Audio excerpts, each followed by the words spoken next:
ឥឡូវនេះយើងបន្តទៅកាន់លំហាត់ទី5 The force F 450 pound act on the frame. Resolve this force into component acting along a member AB and AC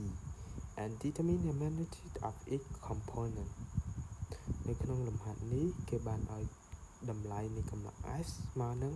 450ដែលមានអំពើទៅលើ frame ហើយគេចង់ឲ្យយើងរកតម្លៃនៃកម្លាំងតាម member របស់ AB និង AC អញ្ចឹងយើងអាចប្រើប្រាស់ Trigonometry law នេះជាកម្លាំង AB ហើយកម្លាំងនេះជាកម្លាំង AC យើងអាចគូរវាជា triangle បានអាចបង្ហាញថាវាជាកម្លាំង AB AC FAC នេះជា FAB ហើយតម្លៃនៃមុំនេះស្មើនឹង30អញ្ចឹងជាមុំទល់កំពូល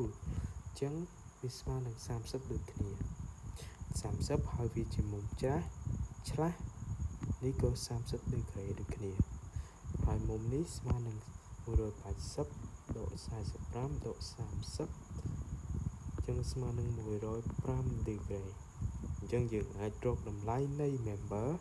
កម្លាំងរបស់ AB និង AC បានឥឡូវយើងរកកម្លាំង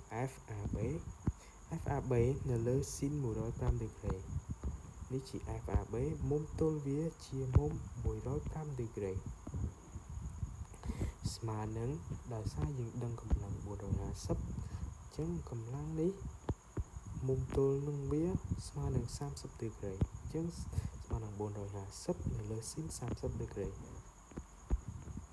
អញ្ចឹងយើងទាញ FAB ស្មើនឹង450គុណនឹងស៊ីន105ដឺក្រេចែកនឹងស៊ីន30ដឺក្រេអញ្ចឹង FAB ស្មើនឹង869ផោនឥឡូវយើងរកតម្លៃកម្លាំង FAC ស្មើនឹងនៅលើស៊ីនមុំទល់នឹងវាស្មើនឹងមុំស៊ីន45ដឺក្រេអញ្ចឹងស៊ីន45ដឺក្រេស្មើនឹងកម្លាំង450នៅលើស៊ីន30ស្មើនឹង450នៅលើស៊ីន30ដូចគ្នាអញ្ចឹងយើងអាចទាញរក FAC ស្មើនឹង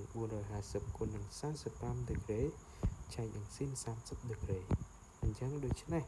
តម្លៃដែលគេចង់បាននៃ member AB និង AC តម្លៃ FAB ស្មើនឹង869ផោននិង FAC ស្មើនឹង636ផោនអញ្ចឹងក្នុងលំហាត់ទី5ត្រូវបានបញ្ចប់